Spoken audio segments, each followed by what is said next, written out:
Hey, Gary, thank you so much for being here. Welcome to the podcast. Thank you, Shankar. Great to be here. Looking forward to our conversation today. I love that. Gary, again, what I really want to do in our time together is to almost create a living archaeology of how marketing has evolved over the years, and specifically from your vantage point, and what have you learned uh, in terms of marketing, owning marketing at several hypergrowth companies. How has it changed? And again, you specifically, Gary, unlike a lot of CMOs, you are not just one ponytail. You've been doing product marketing early on in your career, run the entire gamut of marketing, and you've seen the entire journey. So before I go into anything, Gary, maybe a quick introduction about yourself, your journey, and we can dive into a few different topics from there. Yeah, absolutely. My journey started with obsession for technology. I was in a math Olympics where I finished in the first 10, and the reward was to go to computer lab. And I was there, and I fall in love with technology, and I applied for computer science, and that's what I graduated with: software engineering and computer science. And the journey continued when I realized that a lot of tasks that are being defined, the way the product is being defined is not very clear, and we end up developing a lot of products that end up not succeeding, not because the way product was developed, but because the way it was defined, the like requirements and marketing. So that fascinated me. I got into business school, got masters, and then went into product management, and went then from product management to product marketing. And then since then I've done pretty much every role in marketing. But talking about evolution, it's really interesting because I started my career in large companies. I was responsible for product management, product marketing, and biz dev for all cybersecurity products in HP at some point. And then I went to Symantec, where I was doing product marketing, vertical marketing, business development, and we were succeeding. And marketing at the time was coming up with messaging, with stories, and then going to trade shows and doing demand, right? And one of my friends, who's a serial entrepreneur, he said, "Hey Gary, can you help me with marketing?" I'm like, "Yeah, sure." And I looked. He had only one salesperson and one, actually no marketing people, like a contractor, and he was hacking marketing basically, right? Was doing this inbound marketing, which was pretty new for me at the time, and I'm talking like probably 15 years ago. And I'm like, "Yeah, this is not gonna work." He's like, "Yeah, actually, it's working." And he was able to scale the company quite a bit with very little budget and relying on inbound marketing. A lot of content, like really good content, a lot of SEO, right? And to me, I'm like, wow, I'm becoming a dinosaur. Like, I really need to understand this, because the future of the marketing is not just in messaging and storytelling, which happens to be my strength, but really in demand generation and pipeline creation. Otherwise you won't succeed, right? So I left Symantec, which I loved the company and had a lot of great connections. In fact, in 2005 I won the CMO award of the year for top marketer in the company, with a beautiful trip to Mediterranean with sales Oh, achievement, which was great. But that was a point of my career where I decided, like, listen, either I figure out this demand generation pipeline building thing, or I'm going to be an obsolete person, or I will never be the CMO I want to be. So I joined a company, a Series A company, that was my first startup, my first VP of marketing job. And it started with a crisis. Everything was good till the first month. End of first month, the CEO said, "Listen, we have a problem here." I'm like, "Yeah, tell me more." He's like, "We're pretty much out of money, and our outbound motion that was bringing a revenue till about $600,000 is way too expensive, way too expensive.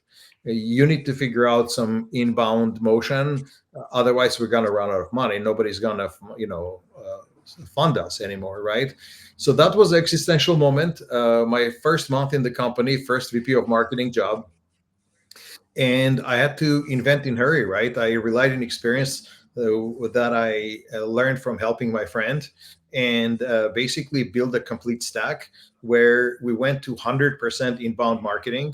I revamped the story, the way we tell the story, the website, the problem channels. Build the marketing stack. Build metrics, right, and build email marketing, SEO, relationship marketing, and then a bunch of other channels. And if you fast forward a year and a half after that, we were 100% inbound, and we went from 600,000 to about 15 million ARR in like 2.5, 3 years. And Fantastic. again, Yeah. Yeah. 100% was coming from inbound marketing. So that was an eye opener for me. I built the system. We had a parade of CEOs and other executives that our investors were bringing to learn from us. But that was an eye opening experience for me. And fast forward several CMO roles where I perfected the inbound model. Then we added the account based marketing model, right? One of the companies I joined, we had negative growth. Valuation was $80 million. And again, we reinvented the story, the positioning, the go-to-market channel, the pipeline generation. Year and a half, roughly year and a half later, we were at 100+% growth. And then another year and a half later, we sold the company to Equifax for $640 million.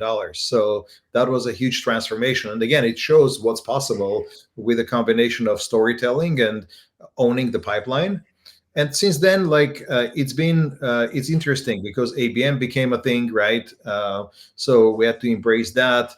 And now AI is completely transforming the way the pipeline building is done, and the velocity of storytelling and a lot of other things in marketing. And it's a huge opportunity to accelerate growth, and succeed. And that's really the big trend that I'm seeing right now. Fascinating. Fascinating journey, man. And I think Thank it's very rare for someone to have seen, I believe, like three different cycles, inbound, a little bit of outbound and ABM, and now the fourth cycle almost, right? Very, very you. cool. Yeah, absolutely. It's interesting. It's if you're into innovation and reinventing and like finding the fundamental opportunity and growing and scaling, it's very exciting times. Yeah, yeah. And this is a good segue into, thinking about how do you think about organization design, right? Like if I go back even 3 years before ChatGPT came out, the traditional org design is, product marketing, brand building, demand gen, sales development. There's standard teams and standard stacks in place. Has it changed, Gary, in your opinion, or is it still fundamentally the same? It's yes and no. So the fundamentals are still there. Like you got to have storytelling and messaging, right? Without that, pretty nothing else is gonna truly work.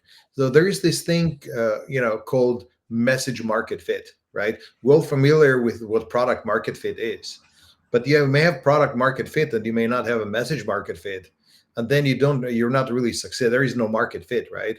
So a big part of marketing is to find this message market fit, and tell the right stories, right messaging, right? That's fundamentally is the same. Now, the way you do it is changed because with AI, you can experiment, you can learn much faster and with significantly fewer resources. And so the role of the messaging and content creation has changed those as well, where if you had before, you had to have before product marketing and content person and social media person and this and that. For smaller mid-sized organizations or even for large companies, large enterprises, a lot of these roles are collapsing into these AI first, like storyteller and content engineer, that is becoming a big thing, and it becoming a differentiation for the companies, right? So that's one thing. The demand generation pipeline building is also fundamentally there. It's the role itself is not changing. Now how the role is done is fundamentally changing, right? And I'll finish this with a point that what's changing is the AI first mentality, right? Yeah, And I'm not just saying it because like it's a fashionable thing to say, AI this, AI that. It's really uh, it's making a ginormous difference if you can embrace AI first mentality, and you can really think about how you can reinvent the function and the marketing overall. Huge opportunity, and we're seeing smaller teams, but significantly more uh, progressive and successful and impactful teams. And so the folks who are embracing the AI and like really building their AI operating system yeah, are yeah, yeah. Absolutely, and I think there's no better place to start than marketing, right? In most organizations, and I'm curious because 2 weeks ago, Gary, I was at a CMO super huddle event over in Palo Alto, and um, essentially was privileged to be in a room with 100 CMOs, and I went around asking almost half of them two questions: Do you do you have the SDR team under marketing, or do they report into sales? And two, what is the one metric that you report over to the board, and do you get a sense that the board cares for you? And these were CMOs at all levels, CMOs running 3 billion ARR businesses, as well as CMOs working with Series A companies. And it was super interesting to me. Half the CMOs had sales development under them, half of them did not. Uh, Almost, this is anecdotally speaking, 1 in 10 had a GM role, where they're running one of the business units, and this especially in larger companies, and that's how they're trying to be relevant to the board. They're not just reporting pipeline; they're also reporting revenue, right? So I'm curious. And when we met a few weeks ago, Gary, you were talking about when you think about pipeline, it's not just pipeline; it's revenue, right? And the way you're comping SDRs is different from what I've heard in general, like not just stage one, but stage four. So I'm curious from a vantage point, what are the metrics that you feel are really, really important when it comes to the role of a CMO? And again, more tactically, how does it translate into pipeline revenue? How do you sort of think about that? Yeah, absolutely. I mean, when you ask what is the most important metric for CMOs, for me, it's always revenue, right? And it's new revenue as well as retention and upsell, right? I mean, those are the three. Sort of, it's a trifecta of responsibility. In the end of the day, marketing is a financial machine. Yes, it's your strategic messaging and a lot of things, but in the end of the day, the goal is to accelerate growth and do it in an economic way where you have the right margins, right? So if you look at the bottom line, it's truly revenue, right? Now, how do you get to the revenue is a different story, right? That's where the metrics come in. So the way I look at it is like through, I would say, four leading indicators. The most important one is the late stage pipeline, and let's call it stage four, right? And that's really the truth, right? Like, if let me make a little bit of a mental detour here. If you think about leads, the way I look at leads, leads have intent depth. You can go generate leads all day long and spend a lot of money, but the leads that truly matter is the ones that have intent depth. And what do I mean by that? Intent depth is how far the lead goes, how deep the lead goes in the pipeline. If the lead goes to stage one and then fizzles out, that's not good, right? The intent depth is bad. you may not want to generate those leads unless they turn later into opportunities you can and deals you can like analyze later, but that's generally not good. When the lead goes into stage two, okay, that's better, but it's not great. The lead goes to stage four. Okay, well, that's really good. Now that means they're fully banned, qualified, and a lot of things happen. And now the lead goes all the way to closed one. That's what we want, right? So you analyze and you find out which are the leads and sources and bunch of other factors of the leads with higher intent depth, right? So with that in mind, I always measure, okay, what is the almost final like stage before turning into like almost a deal, right? So let's just say, for sake of conversation, that stage four, that's what's the next most important thing is, and that's partnership with sales. Because if you just throw the lead over an opportunity and say, well, sales suck, then you're failing the company, right? You're failing yourself and your team. You really want to understand like why the leads are not going through finish line, why they're not going to stage four. Analyze all that, right? And then find the patterns and the leads that will go there, right? So once the next one is stage two or one, right? Where you're like, okay, great. So stage two, it's more qualified than stage one. We got to have the right pipeline so they turn into stage four. What's happening there? Then you look at stage one, and finally you look at the leads, which are also leading indicators, but it's also a trap because you can generate leads till cows come home, and Yeah, yeah, if it doesn't go into closed one, stage four, stage two, stage one, then we're just wasting time, right? So that's the way I look at the pipeline. And from my perspective, sales and marketing jointly own the pipeline.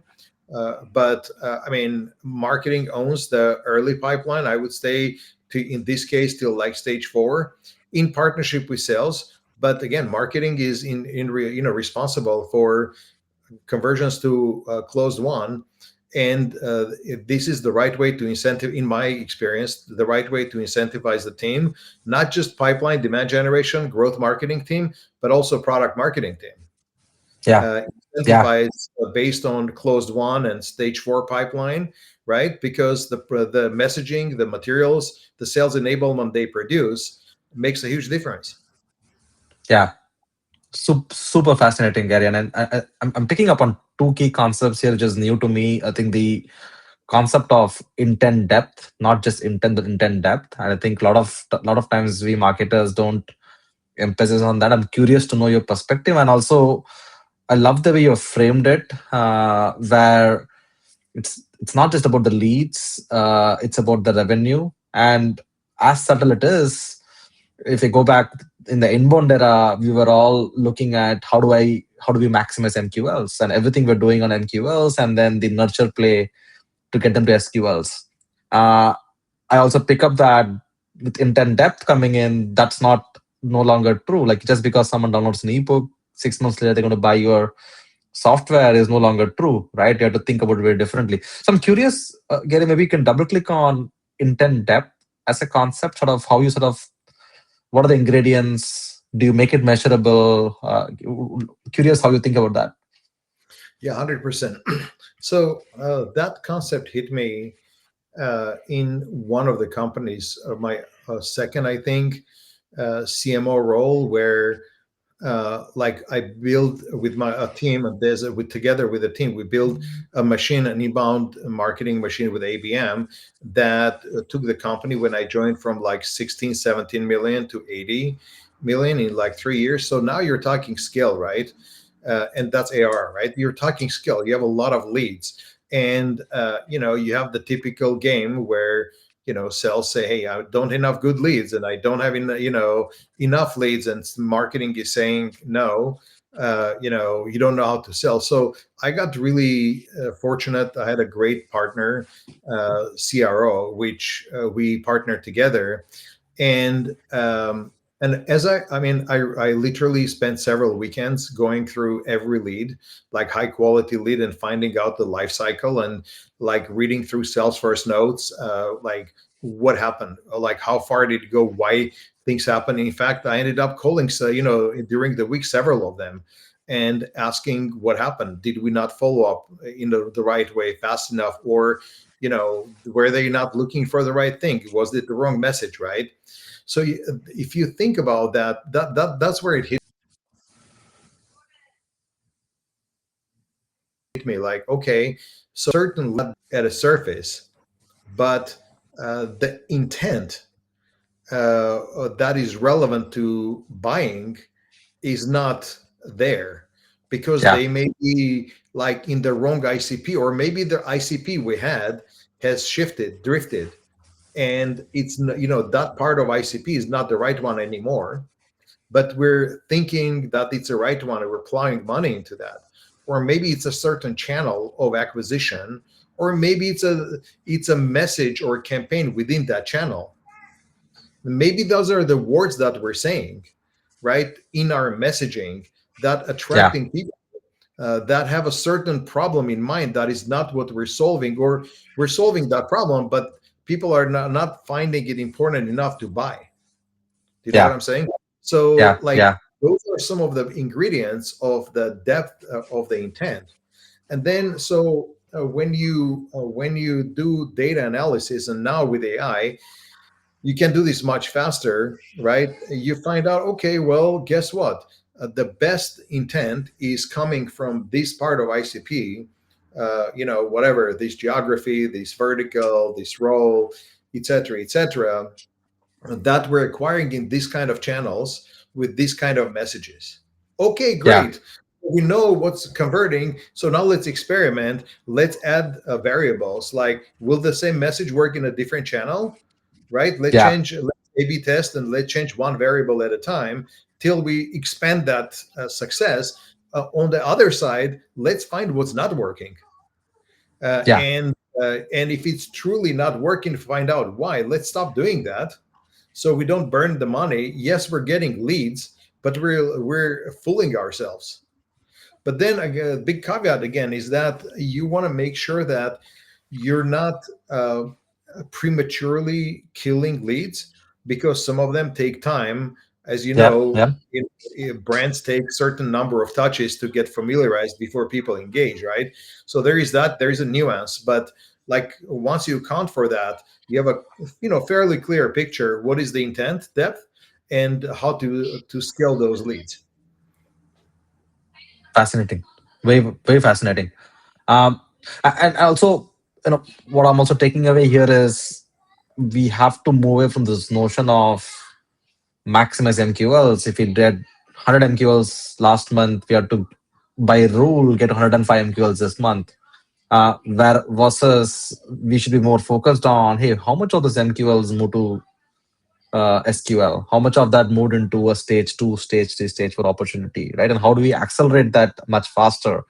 And that's where the intent depth concept comes in. It's super, very, very fascinating, right? I'm just curious, Gary, as you think about this, you also said KPIs for sales developments, KPIs for product marketing, you want to put them in line with the revenue metrics, right? So again, if you can share some tactical examples of, hey, here is how you KPI the teams, and here is how it led to results. If you can give some tactical examples, that'll be great.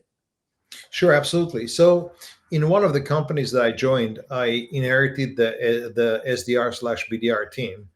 Right, we moved the team to marketing, right, and it was, I inherited where we were not meeting our numbers for pipeline, right, and uh, it depends how do you incentivize people, right? So, and of course you enable them, right? So what we did, we changed the leadership, because the leader was not the right one. We just changed a little bit of a team. We changed the enablement and training, and all these stuffs, right? All this stuff, right? We changed the behavior. Like, we went from like once per week in the office to 2 times per week in the office, right? We changed the culture of the SDR team, from sort of like, okay, so we missed the number, to like, intense competition. And the leader of SDR team did phenomenal job in gamifying it, and building the culture where people felt incentivized, and we built the incentives, right? In terms of incentives, one thing I noticed was that we were incentivizing them on late stage conversions, which was the right thing to do, but we were not incentivizing them for stage one and stage two. And this sounds kind of counterintuitive. Like, why would you do that? Like the bottom Yeah. line, stage four, right? But it's a funnel. If you don't have enough stage one and stage two, you're not going to have enough stage four. But if you just go and incentivize them on stage one alone or two, then you probably will have problems in stage four. So what we did, we came up with a combination of, stage one and stage four, where, and then we had accelerators around stage two. So at this point, SDRs are watching very closely at all pivotal stages, and the leader of the team is watching that because he had a lot of incentives and he did a phenomenal job. And we were able to turn around really nicely, where we increased the pipeline almost 2x, and eliminated the issues that we're having, right? But they're like, again, once you take over the SDR BDR organization, you really it's have to go deep and look Yeah. at all different variables, and really build it the right way, incentivize, and then have marketing operations watching, like, okay, like what's happening here, and partnering with the head of SDR and head of sales. The other key thing, that we were the hire we did was a great hire. He partnered with a CRO and sales ops, I mean revenue ops, and we had this great partnership going where weekly we would look into the numbers and do pipeline health, and find out the issues, address them together. There was no finger pointing, no games, like that model worked really well. Love that. Love that. And maybe there's a good segue into going a little deeper here, right? So one of the things we hear a lot, especially on the marketing side, is when do we experiment versus when do we follow things that always works, right? And again, more tangibly, there are evergreen campaigns that never get old and they keep working, and we are afraid to touch it.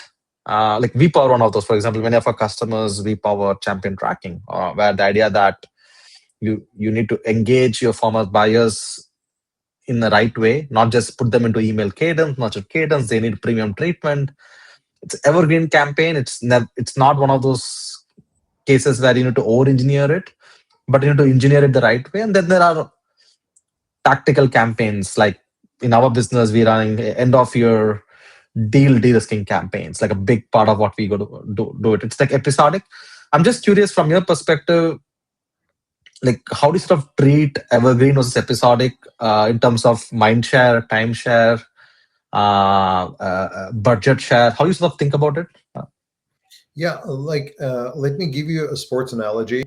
I'm a big ice hockey fan, and in ice hockey, you have a team, and you have like groups, like you have groups of 5 people, players that alternate all the time, right? So think about your campaigns as these groups, right? That you have a collection of campaigns that you tried and true. They're good campaigns, they work, right? So you keep those campaigns and you keep rotating and using those campaigns, right?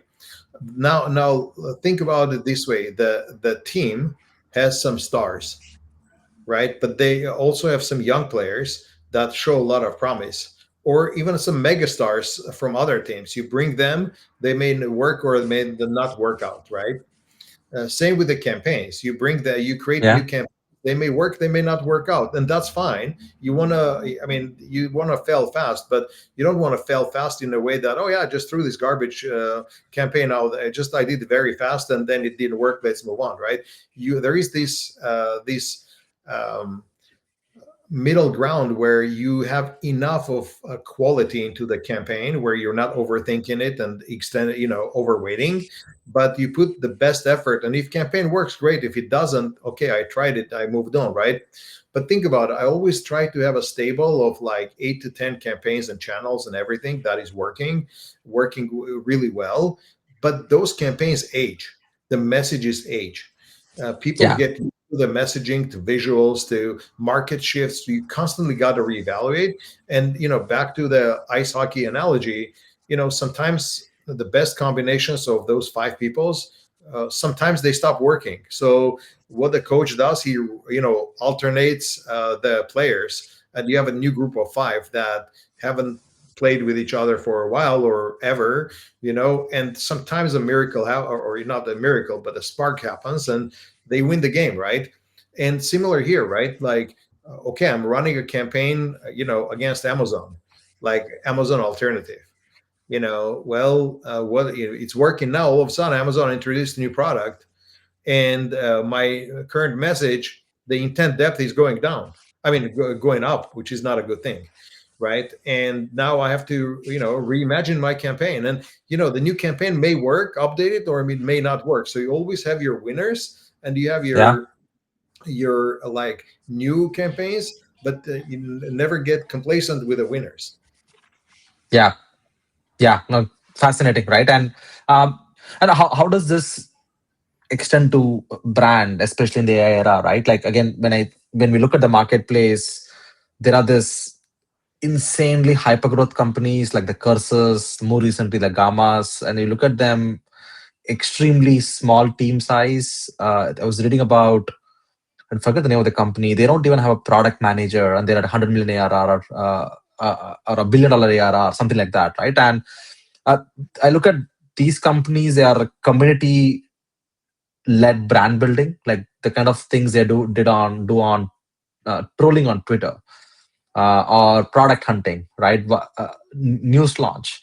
Uh, One of these company's CEO said, "I will not do a press release on Wall Street Journal because no one reads. I'm going to launch my funding announcement on Twitter." Right, and so that works really well in PLG motions, community-led brand building. I'm curious, in your journey, you've seen a lot of upmarket focused, more traditional outbound focused, enterprise focused motions. How has brand building evolved? Curious from your perspective. Yeah, absolutely. I would start. There are three concepts I want to talk about. I want to start with the three magic words: PMF. Product market fit is the king. So a really smart CEO founder that I'm working with now said something interesting. He said, I did not invest a lot in marketing until I found out there is the product market fit.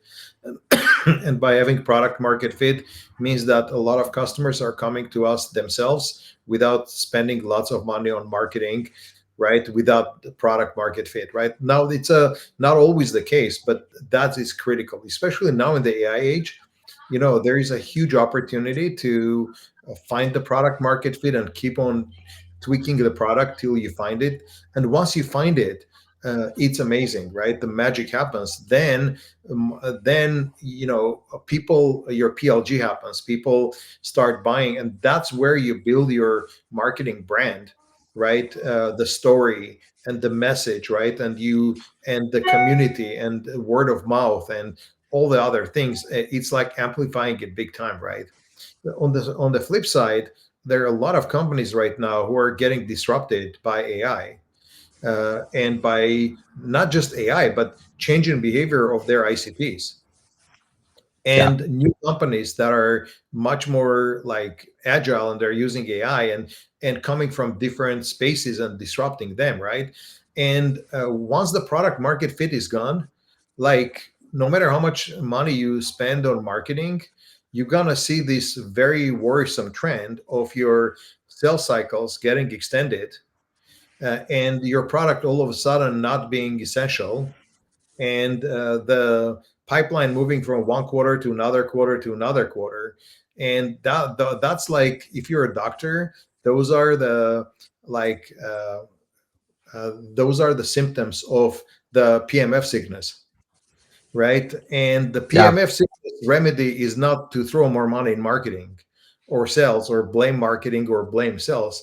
The remedy for PMF sickness is a surgery, and coming up with a keep on experimenting and listening to the market to hit till you hit the new product market fit or segment market fit, right? Then you develop your message market fit, and then you're golden again, right? And there are a lot of companies who are succeeding like that, but there are a lot of companies who are like living in denial and going around the blame game, throwing money and seeing their revenue their growth shrinking and cycles getting longer and product becoming less and less essential, right? Like that's the big change that I'm seeing in the last year and a half, right? So I would say PMF is number one, and the most important factor there. Very interesting. And I heard a bunch of concepts here, Gary, and maybe just I know we are coming to the end of the webinar here, right? But maybe double clicking on a few concepts that, let's say, a company, the founders feel like they've gotten to an early signs of PMF. It's sort of what we are going through in some ways, right? And you're trying to figure out, how do we scale this? How do we prove this? Obviously, messaging, getting the rationalization, that's super critical. But you spoke about communities as a way to scale, as a way to build brand. Can you double click on that? Like, what, like, can an enterprise go to market company, can they actually grow 10x? Is that even possible, or that's just limited to PLG type companies? No, 100% possible.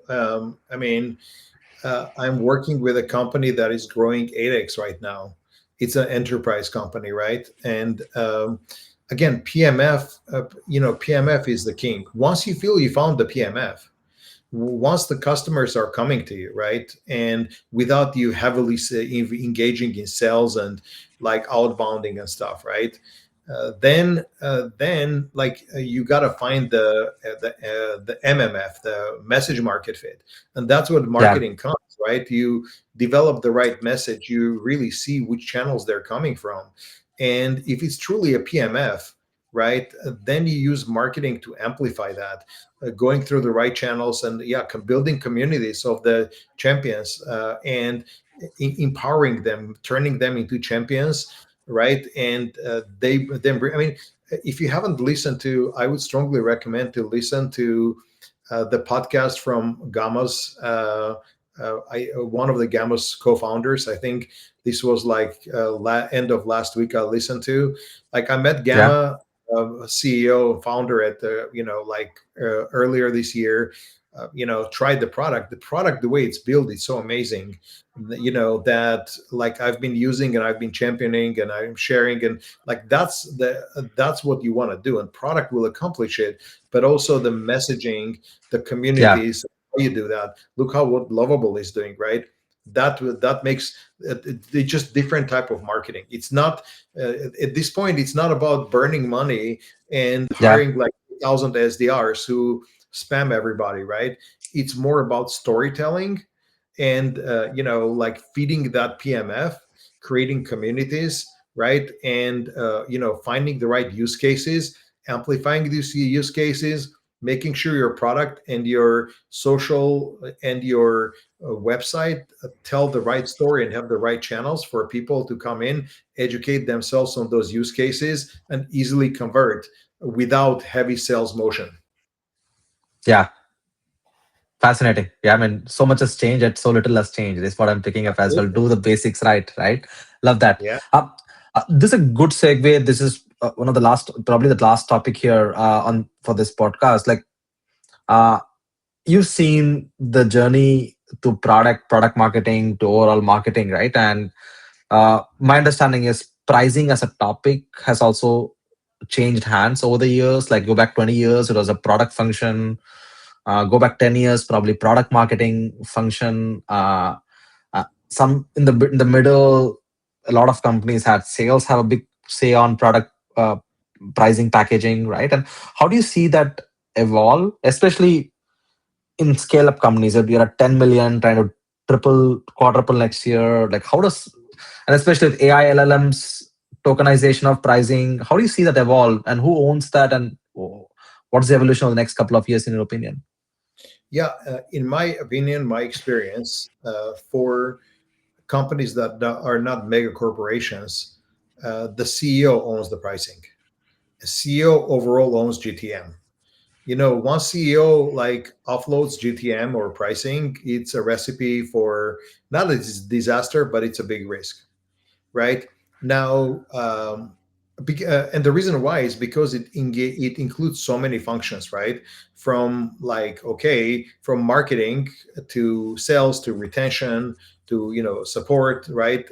Finance. So CEO really needs to be like in charge and know intricately what's happening with pricing and what is the impact. Now that said, marketing, especially product marketing, has a huge role in that, where they're really connected to the market and understand and feed the CEO and be the right hand for the CEO, right?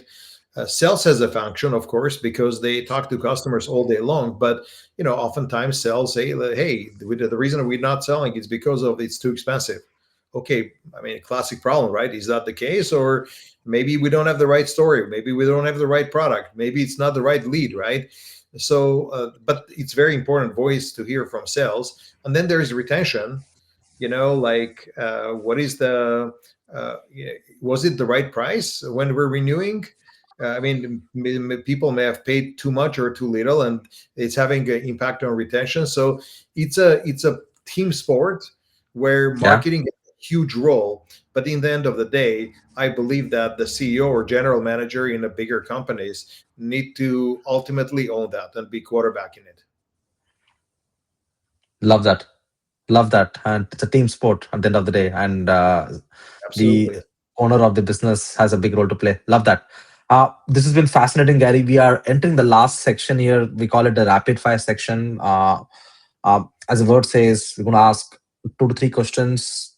Quick, short answers would be great. Um, Talk to us about a campaign in the recent past that you've seen work really well. It could be you as a marketer, you as a consumer, a campaign that has been that left you gapping. Like, this is fascinating.